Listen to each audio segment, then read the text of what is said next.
주님의 온기로 나를 채우는 시간 J on Air. 샬롬, J on Air 김인혜입니다. 새해를 시작하며 저희 단체에 주신 약속의 말씀을 가지고 갈렙 공동체 전체가 함께 말씀 기도를 하는 시간을 가졌습니다. 저희에게 주신 약속의 말씀이 요한복음 20장 21절 말씀입니다. 예수께서 이르시되 너희에게 평강이 있을지어다.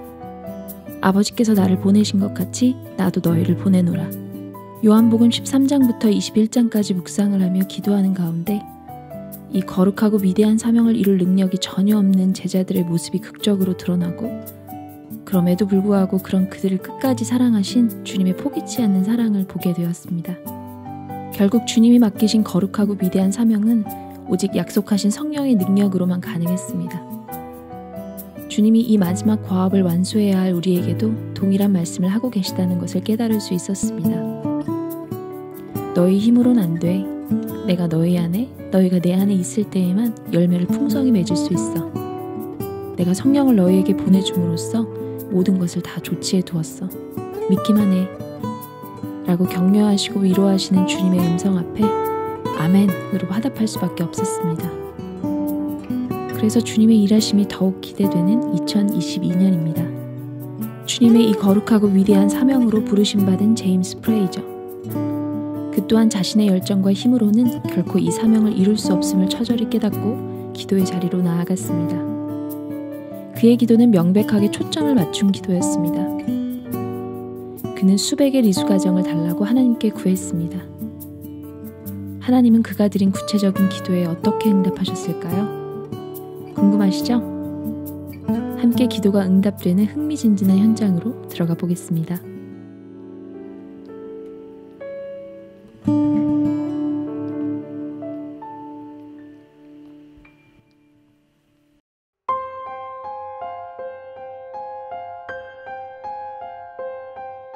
제임스는 탄자 근처에서 자기에게 질문하러 찾아오는 사람들에 대해서 큰 희망을 가지고 있었습니다.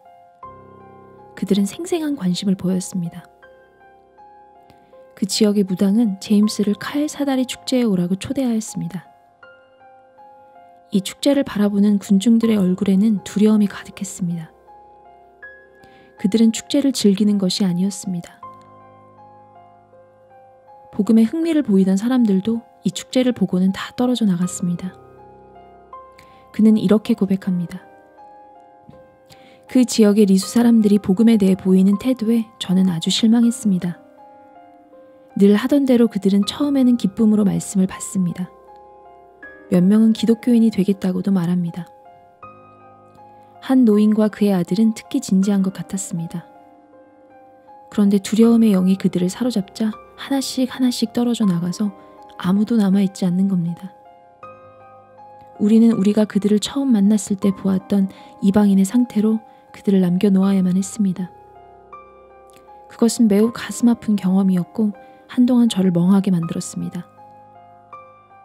잠시 동안 슬픔으로 마음이 깨져 마을 밖으로 나왔는데 그때 의식적으로 말씀을 떠올린 것이 도움이 되었습니다.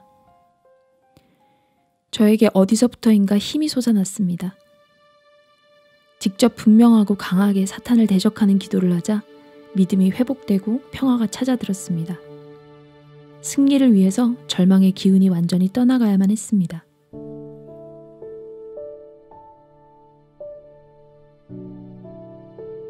리수 영혼들에게 일어나는 일들과 함께 제임스에게도 날마다 오는 시험이 있었습니다. 살을 내는 겨울바람이 지나가고 끊임없이 비가 줄줄 내리는 회색의 봄이 되었습니다. 그의 숙소는 영영 마를 줄을 몰랐습니다. 바닥에는 리수 사람들이 함부로 뱉어내는 것들이 진흙과 섞여 도처에 깔려 있었고 그것은 그의 잠자리를 이와 빈대로 들끓게 만들었습니다. 그리고 몇 달을 밥만 먹으니 온몸이 다른 음식을 달라고 아우성치는 것 같았습니다. 그는 버터나 치즈가 그리워 죽을 지경이었습니다. 또한 산속 마을을 계속 걸어다니자 모든 뼈마디가 다 아픈 것 같았고 모든 근육에 알이 배겼습니다.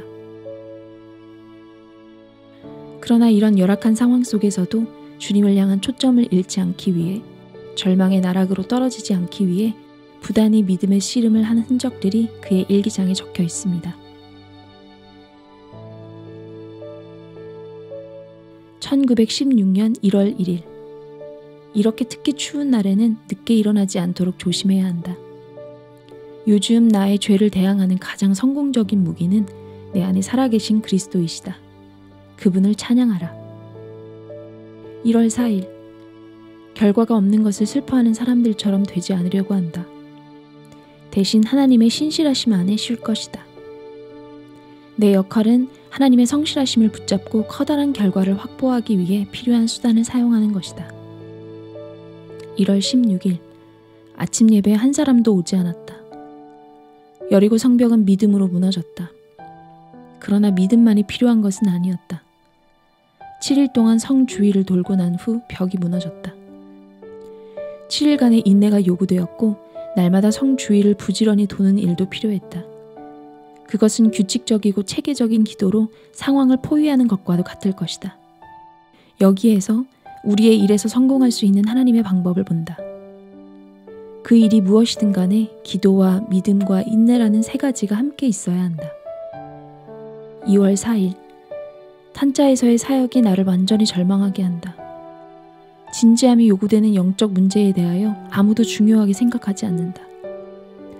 악한 자가 오늘 다른 기독교인과 마찬가지로 나에게도 영향을 주고 있는 것 같다. 언덕 꼭대기에서 영혼의 고통을 느끼며 조금 기도했다. 그러나 내 기도는 주님 나를 다른 곳으로 보내주십시오가 아니라 주님 여기 탄자에 견고한 교회가 하나 서도록 해주십시오이다. 2월 5일. 어제 받은 절망과 패배감의 공격에서 완전히는 아니지만 거의 벗어났다.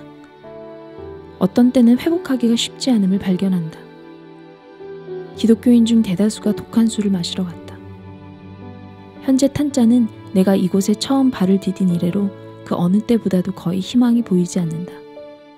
그렇지만 나는 어제와 같은 비관적인 견해를 갖지 않을 것이다.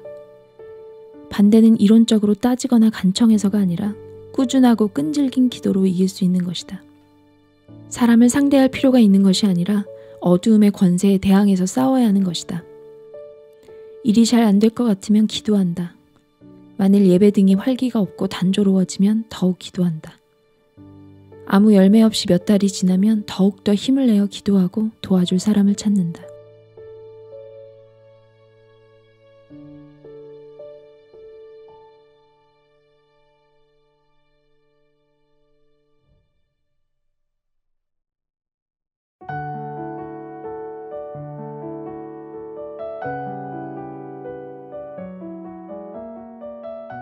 제임스가 탄자에서 5달을 머무는 동안 거의 열매를 볼 수 없었습니다. 그는 잠시 여행을 다녀오기로 결심했습니다. 제임스는 이 여행에서 열병에 걸려 거의 죽을 뻔했지만 애정어린 동료들의 돌봄으로 곧 회복이 되었습니다. 제임스에게 약이나 음식, 휴식만 필요한 게 아니라 함께 기도할 친구가 필요했고 그의 마음에 있는 무거운 짐을 나눌 수 있는 동역자가 필요했습니다. 텅웨에서의 시간은 그에게 그런 시간이 되었습니다. 또한 그가 6년 전에 설교했던 지역에 갓 태어난 건강한 교회를 방문한 것이 그의 믿음을 굳건하게 해주는 계기가 되었습니다. 제임스는 그의 열매 없는 사역지를 마지막으로 조사해야 한다는 확신을 가지고 여행을 떠나게 되었습니다. 그는 자주 가던 마을에 머물렀습니다. 하룻밤 자고 새벽에 떠나려던 순간 그와 여행을 함께하던 리스 동료가 하루 더 있어야겠어요. 기독교인이 되고 싶어하는 가족이 하나 있어요. 라며 그를 멈춰 세웠습니다. 그는 그 가족에게 복음을 전했습니다. 그리고 하나님이 어떻게 역사하시는지 보려고 기다리고 있었습니다. 그 가족은 준비되어 있었습니다. 그들은 즉시로 일어나 귀신을 섬기던 모든 증거물들을 끌어내리고 신주단을 부쉈습니다. 그리고 그들은 제임스에게 그들과 함께 기도해달라고 부탁했습니다.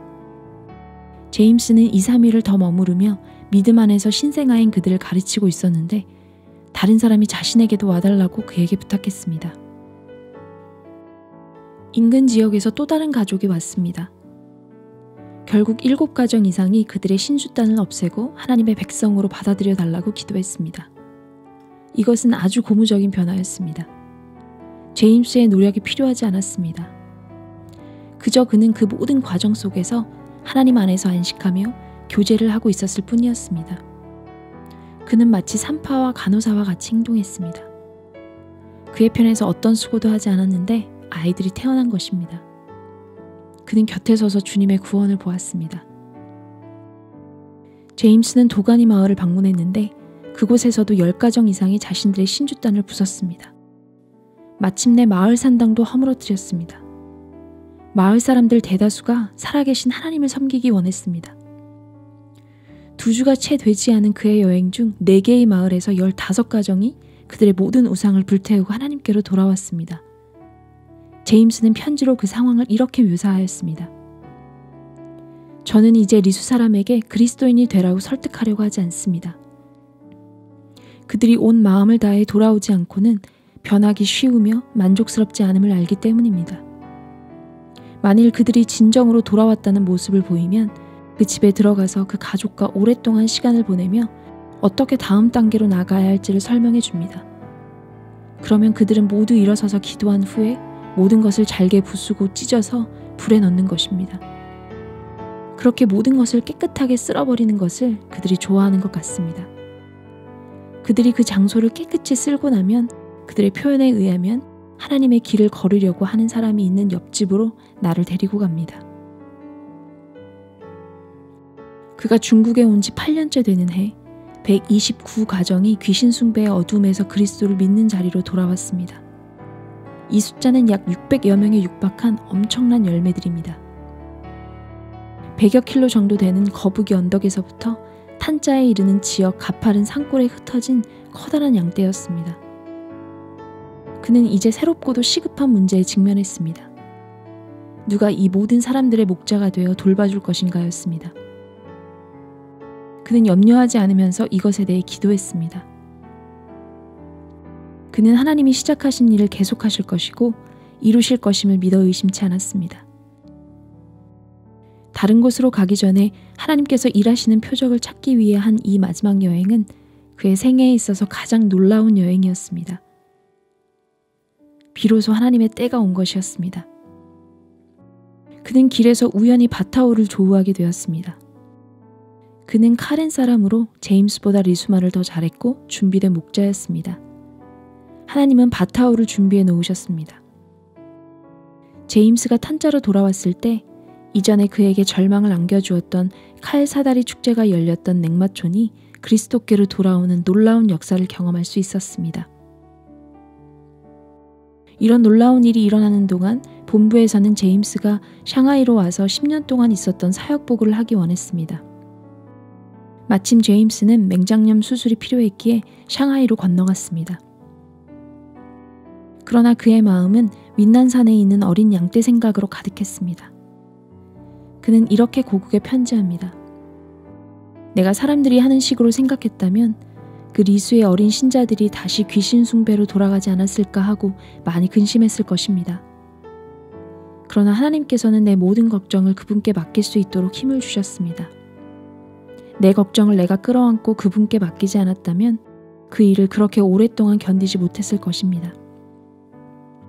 아마도 그 일을 결코 시작할 수도 없었을 것입니다. 그러나 그것이 그분이 시작하신 것이라면 그분이 계속하실 것입니다. 제임스는 샹하이에서 얼마간의 회복과 충전의 시간을 가진 후 그가 그렇게 그리워하고 돌아오고 싶었던 윈난성으로 돌아왔습니다. 그리고 그의 어린 양떼들을 돌아보기 위해 다시 여행길에 올랐습니다. 어린 신자들은 바타오의 목회 아래에서 하나님을 아는 지식이 자라 있었고 성도의 수도 많아졌음을 확인할 수 있었습니다. 반점 언덕이라는 곳에서는 서쪽산에 처음으로 세워지는 교회 건물이 지어지고 있었습니다. 땅과 인력과 재료는 전부 헌물이었습니다. 이런 기쁜 일도 있었지만 한편에서는 어린 교회들 안에서 여러 윤리적인 문제로 부딪힘도 있었습니다. 반점 언덕에서 새로 믿은 신자들은 자기들이 하는 아편 장사가 잘 된다고 기뻐하며 제임스에게 말했으며 또 술 문제도 있었습니다. 그들은 결혼식이나 축제 때 술을 즐겨 마시는데 결과는 언제나 술 취함과 방탕이었습니다. 술은 리수인들에게 정말로 독이었습니다. 제임스는 이런 문제들을 직면할 때마다 타협 없이 진리를 선포하고 술 취함과 방탕함, 부도덕함에서 돌이키도록 끊임없이 새 신자들을 가르쳤습니다. 텅웨에서 원주민을 위한 첫 번째 기독교 축제가 1917년에 열렸습니다. 그들은 12명씩 짝을 지어 그들의 작은 선교관에 왔습니다.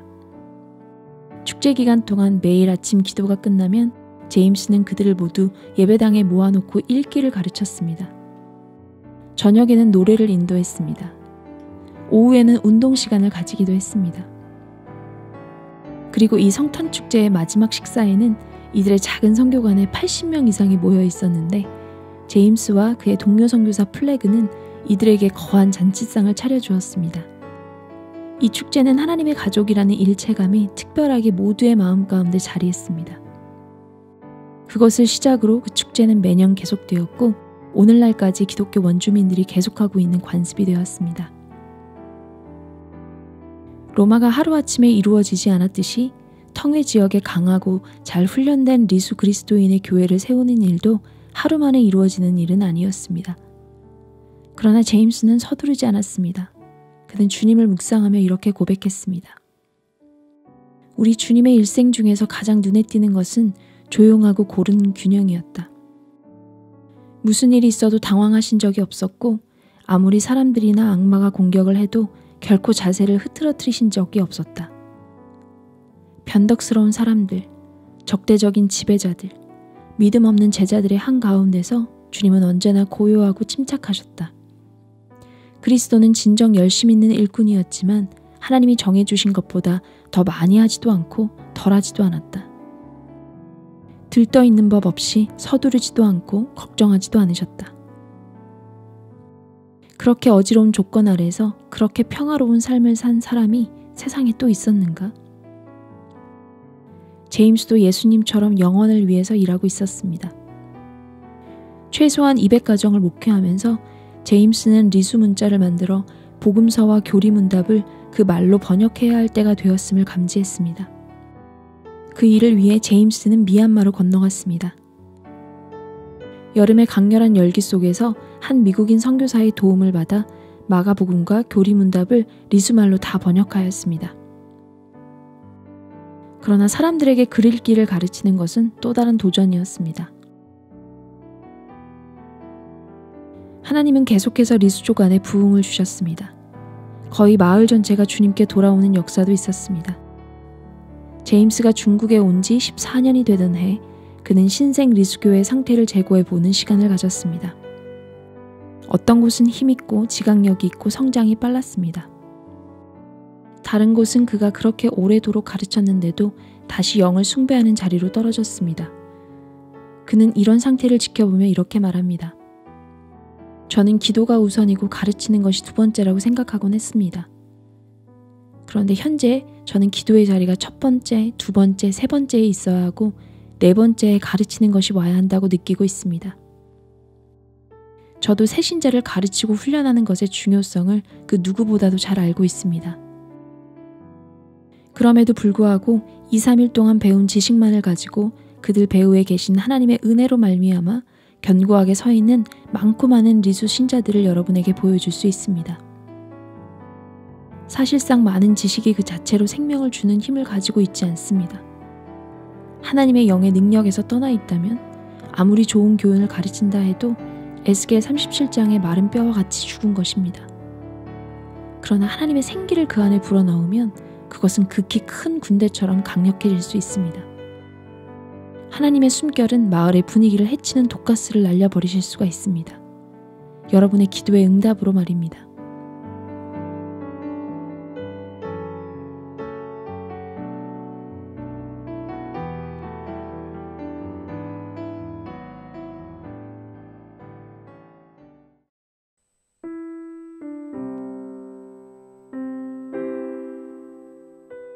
그렇게 쉴 틈 없이 하나님 나라를 위해 달리던 제임스는 1938년 9월 25일 악성뇌 말라리아에 걸려 52세의 젊은 나이에 사랑하는 아내 록시와 두 자녀 그리고 뱃속에 셋째 딸을 남겨두고 주님 품에 안겼습니다.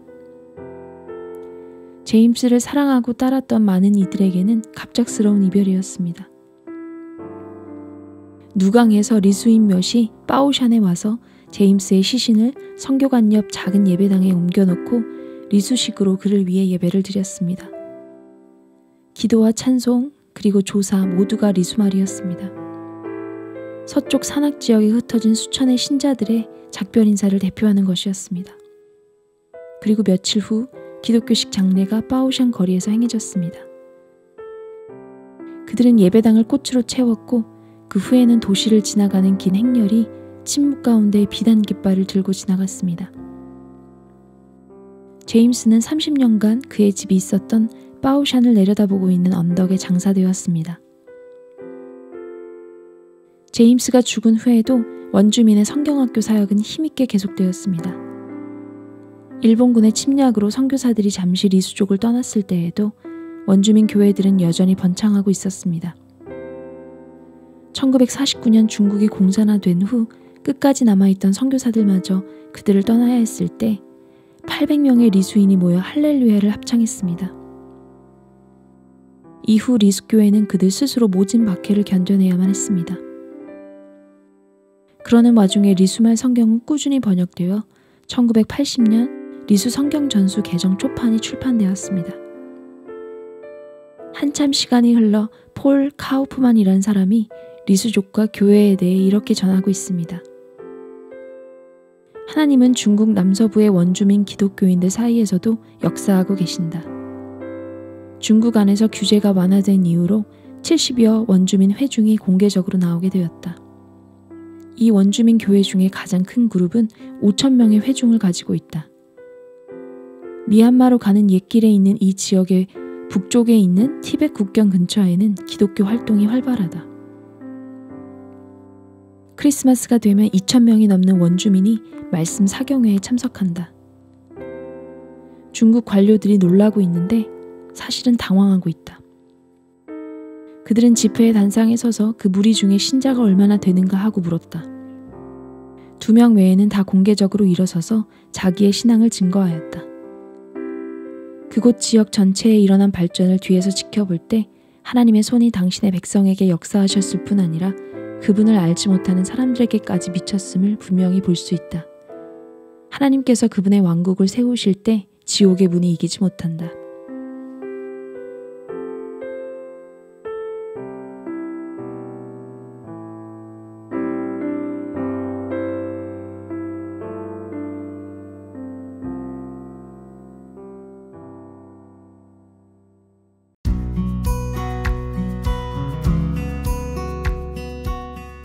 리수족 안에 하나님이 행하신 일이 정말 놀랍지 않으세요? 저는 리수족 안에 일어난 이 엄청난 부흥에 대해 정말 놀라기도 했지만 한켠의 마음에선 당연한 결과라는 생각도 들었습니다. 왜냐하면 반드시 응답될 수밖에 없는, 아니 이미 응답된 기도가 있었기 때문이죠. 물론 제임스 프레이저라는 한 연약한 사람의 인생 전체를 녹여낸 헌신과 섬김이 있었지만 결국 기도의 승리라는 생각이 들었습니다. 하나님이 우리에게 이런 엄청난 무기를 주셨음에도 얼마나 나의 능력, 나의 지혜와 힘으로 해보려고 애쓰고 노력하는지 지난날을 돌아보며 참 부끄럽기도 했습니다. 주님이 2022년 이 해를 시작하며 거룩하고 위대한 사명을 주셨는데 그 사명 또한 나의 힘으로 이루라고 주신 것이 아닌 응답을 확신한 그리고 명백하게 초점을 맞춘 기도로 매진할 것을 결단하는 시간이었습니다. 만두님들, 우리도 제임스 프레이저가 보았고 누렸던 이 기도의 영광을 맛보는 멋진 한 해가 되었으면 좋겠습니다. 마지막으로 모든 걸음 대신에 부재 주님 내 길 아시네 라는 찬양 들려드리면서 저는 인사드릴게요. 하늘 문을 여는 기도의 열쇠로 대적의 문을 취하고 승리를 노래하는 힘찬 한 주 되시길 바라며 지금까지 제이온에어 김인혜였습니다.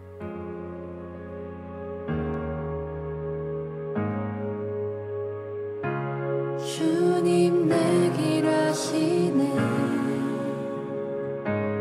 흔들린 그 길에도 함께해 주님 내 길 아시네 멈춰진 나의 삶에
세상 같은 곳에서 주가 나의 도움 되시네.